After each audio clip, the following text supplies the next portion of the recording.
Support for Gulf States Gumbo comes from the Britannia Theater Uptown in New Orleans, playing new movies, classics, and unique programming. Celebrate the holidays at the Britannia and don't miss monthly 35 and 70 millimeter screenings. Information at thebritannia.com for all showtimes. From the Gulf States Newsroom, this is the Gulf States Gumbo, your weekly serving of stories from Alabama, Mississippi, and Louisiana. I'm Deputy Managing Editor Orlando Flores Jr., chopping it up this week. Happy holidays, everybody. 2025 wraps up soon, so today's show will be all about reflection. Each year, Gulf States Newsroom reporters look back at the year that was, sharing highlights from some of their favorite stories and sometimes moments that were left on the cutting room floor. It's one of our favorite traditions and also helps our reporters look forward to what they'll focus on in the new year. So let's take a listen to a few of those moments now. I'm Joseph King, and I'm the sports and culture reporter based in Birmingham, Alabama. From Lil Wayne headlining Jazz Fest for the first time to the screening of Sinners in Clarksdale, Mississippi, I've had an eventful year of reporting. My personal goal was to have feature stories from all three states we covered: Alabama, Mississippi, and Louisiana. We did that. But my favorite moment from the year has to be covering the Super Bowl in New Orleans. I covered a lot during that week. Glenn was murdered. He was tortured. The Pickens County law enforcement murdered my son. From St. Augustine's Marching 100 Band kicking off the week's festivities to enhanced security surrounding the game with President Trump attending in the aftermath of the terrorist attack on New Year's Day. But on the day of the game, I covered a press conference held by the family of former Saints player Glenn Foster Jr. Foster died in police custody in Pickens County, Alabama. His family used the Super Bowl to bring awareness of his death. These moments mean a lot to me as a reporter, but also as a person too. We hit elements of happiness, sadness, and strength, all centered around a football game, but each completely different. This is the kind of stuff you train for as a journalist, and these stories truly exhibit what the sports and culture beat is. Next year, I will continue to build on what we've accomplished and cultivate relationships within the community we cover. Growing up, my father always told me to never rest on my laurels. And in this job, anything that's worth something is worked on steadily. So I will continue to sharpen my axe.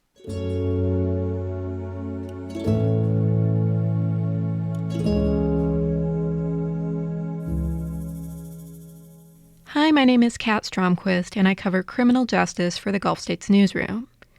This year was a heavy one for me. My beat is always sort of dark, but I began covering the death penalty a lot more intensively.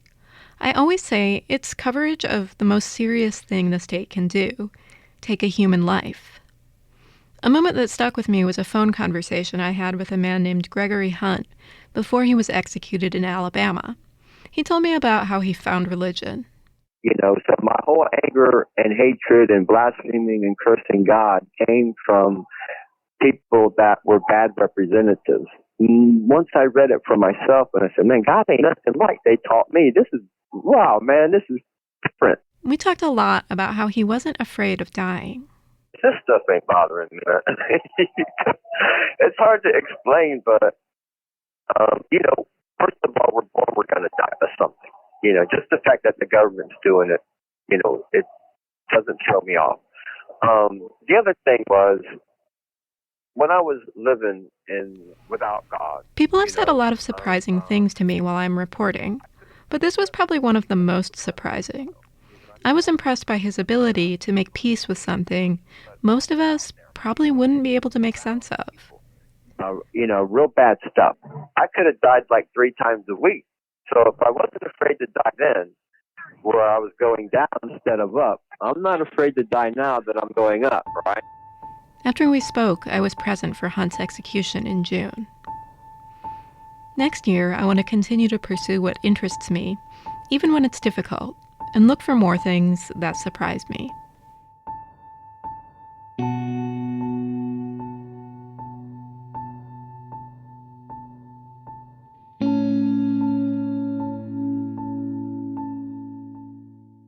My name is Drew Hawkins. I cover public health in the Gulf States Newsroom, and I'm based in New Orleans. And in thinking back on the stories I did this year, to be honest, I see a whole lot of numbers, and most of them are not good.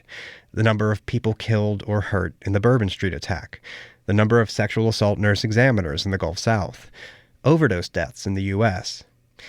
I guess, in many ways, this was a year of data for me. Now, data is important, but it's not always human. It doesn't always feel real. And I think that that's what I tried to do with a lot of my stories.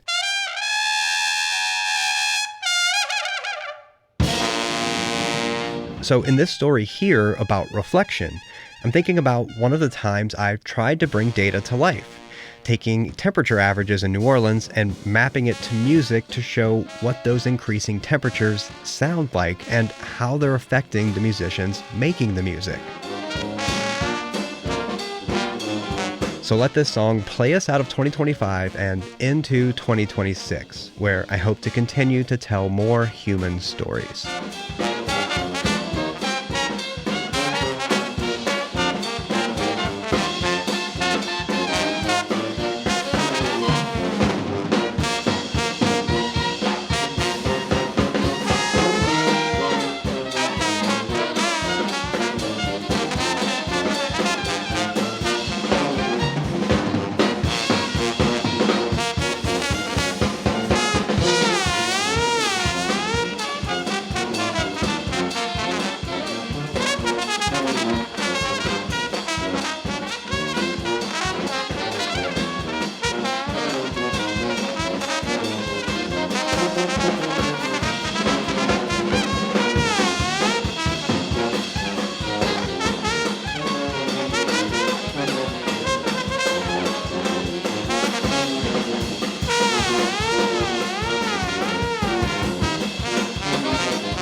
You're listening to the Gulf States Gumbo. I'm Orlando Flores Jr.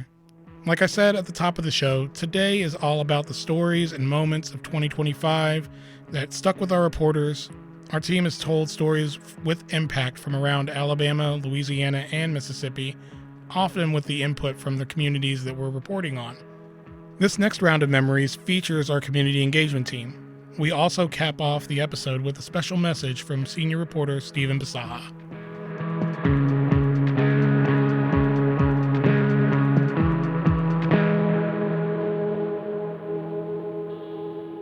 My name is Elise Gregg, and I'm the community engagement reporter in Mississippi. I started with GSN in September, and I'm new to Mississippi too, so my 2025 has been a little shorter, and I've had a bit of a learning curve. For my first feature, I went to the Delta to report on independent pharmacies. And while I spoke to pharmacy owner Joe Mohammed, I also mentioned I was covering the government shutdown and the SNAP suspension. Well, I had a lady call this morning. It has nothing to do with pharmacy, but she called me saying they're fixing to cut her benefits for food, and she wanted to know what can I do about it. But I mean, that's the people I'm around. You know, I take a big enough care of what they're doing that they come to me to ask me for that. And she'll probably call me again this afternoon and see if I figured it out, but... That stuck with me partially because it was kind of a crossover of these two stories I was keeping up with. And after reporting on SNAP suspensions from Jackson, it was interesting to see what it looked like in Mississippi's rural area, too. Folks in the city had been saying they were going to food pantries and looking to local charities to get what they needed. Out in Belzona, folks called their local pharmacist, who then tried his best to help out. I mean, I'll do what I have to do for her, but I mean, it's just, you know, I'm being asked. I'm not supposed to sit there and say no. As someone who is new to Mississippi, I'm definitely still learning a lot of the basics of what life looks like out here. And to me, talking to Mohammed about his pharmacy work, but then especially this immediate crisis of SNAP suspensions, really stuck with me because it presented some of that life. There's a lot of connection. There are a lot of tight-knit communities where folks do feel like they can lean on each other. But there's a lot of need and a lot of just trying to make ends meet. At the end of the day, I think that part of our conversation stayed with me because it showed me how much people really care about each other and about the issues that face communities around the state and the region.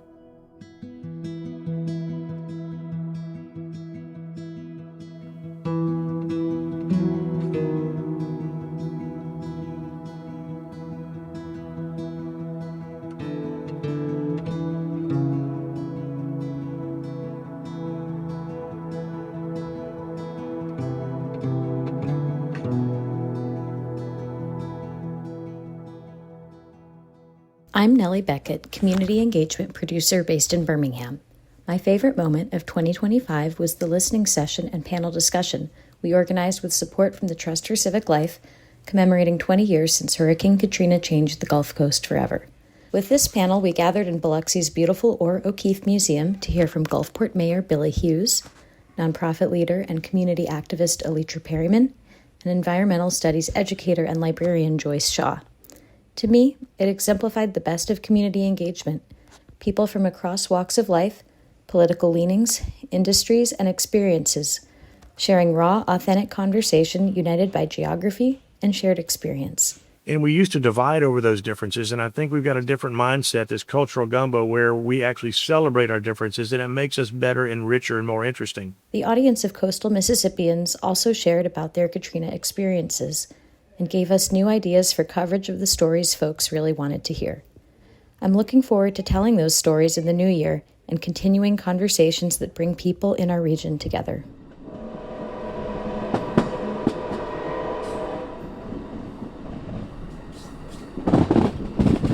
Southbound Amtrak 969. Southbound Mardi Gras service, inaugural run. From Mobile to New Orleans with multiple stops in between. I mean, it's gotta be the train, right? So this summer I rode the new Amtrak train from Mobile to New Orleans. This was the first trip for this new line connecting those cities with 4 Mississippi stops, and it was gorgeous. There was this sun shower causing the trees in southern Alabama to glow. That same sunshine twinkled off the Mississippi Gulf waters. And then there was Louisiana, from the Green Bayou to the endless hues and shades of New Orleans. That was also one of the last stories I did for the Gulf States Newsroom. You'll still hear me plenty. Right now, I'm co-hosting the Indicator podcast, and in a couple weeks, I'll start as NPR's new personal finance reporter. I'm also staying in Birmingham. Still, this was a perfect last big reporting trip. One of my first stories at GSN was about how unlikely it seemed for this train to come back. And 5 years later, I got to be on that train, looking out at the Gulf. Oh, and it did not hurt that each stop had a brass band and a big crowd ready to celebrate. If you have a chance, I'd highly recommend taking that train ride. It's a great way to get a glimpse of some of Alabama, Mississippi, and Louisiana's beauty. That's part of the reason I'm choosing to stay. So instead of this really being a goodbye, I'll just say, see you on the tracks.